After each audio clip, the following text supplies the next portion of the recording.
है ये कहानी कुछ लोगों के पहले से सुनी हुई हो, पर ये कहानी इतनी इफ़ेक्टिव है कि अगर ये दूसरी बार भी आपने सुन ली तब भी आपके ऊपर असर करेगी। ये इतनी ज़बरदस्त कहानी मुझे लगती है कि इसको जितनी बार याद करते हैं, इस कहानी को जितनी बार याद करते हैं उतनी बार मोटिवेशन आता है।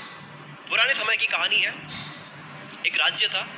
एक दिन गुप्तचरों ने, जो डिटेक्टिव होते थे, उन्होंने सूचना दी कि पड़ोसी राज्य हम पर हमला करने वाला है। गुप्तचरों ने बताया कि खबर एकदम पक्की है, सिर्फ 3 दिनों के भीतर पड़ोसी राज्य अपने विशाल सेना के साथ हम पर हमला कर देगा और उनकी सेना इतनी बड़ी है कि उनका सामना करना बहुत मुश्किल है।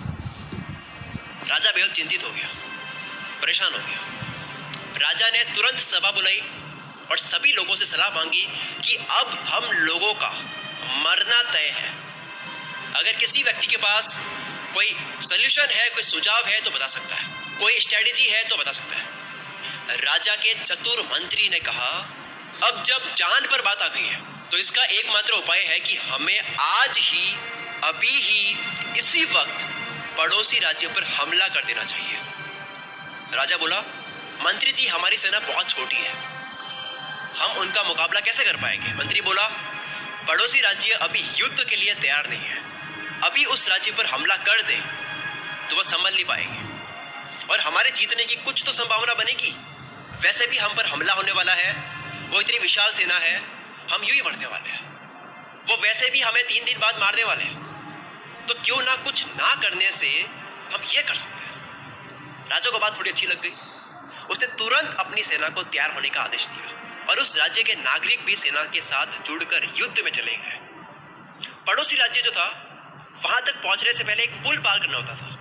एक पुल था, तो जैसे ही वो सेना पुल पार करके उस राज्य में घुस गए तो राजा ने कहा, हम घुस चुके हैं अपने पड़ोसी राज्य में, ये जो पुल है इस पुल को जला दो आप। और जलाने के बाद में सेना को बोल दिया कि अब हमारे पास में कोई ऑप्शन नहीं है, हमारे पास में सिर्फ लड़ने का ऑप्शन है, हमारे पास में कोई प्लान बी नहीं है, हमारे पास सिर्फ प्लान ए है। हम या तो लड़ के जीत ले या फिर हम यहाँ पर मर जाए, हमारे पास में भागने का कोई ऑप्शन नहीं है। सभी सैनिक अपनी पूरी क्षमता के साथ में लड़े और पड़ोसी राज्य की बड़ी सेना को उन्होंने हरा दिया, इस एटीट्यूड के साथ में कि हमारे पास में और कोई ऑप्शन ही नहीं है। इस कहानी का मैसेज है, जब आपके पास में प्लान बी नहीं होता है, आपके पास में सिर्फ प्लान ए होता है, तब उसके पूरे होने की संभावना बहुत ज़्यादा होती है। जब आपके पास में रास्ता सिर्फ एक होता है, ये अगर नहीं किया तो मर जाऊंगा, बर्बाद हो जाऊंगा, तो संभावना बढ़ जाती है उसमें कामयाब होने की। हर कामयाब इंसान का एक वक्त आता है जब उसको लगता है कि अब अगर मैंने कुछ नहीं किया तो बर्बाद हो जाऊंगा, और वो कर लेता है। दोस्तों, अभी आप जिस चैनल पर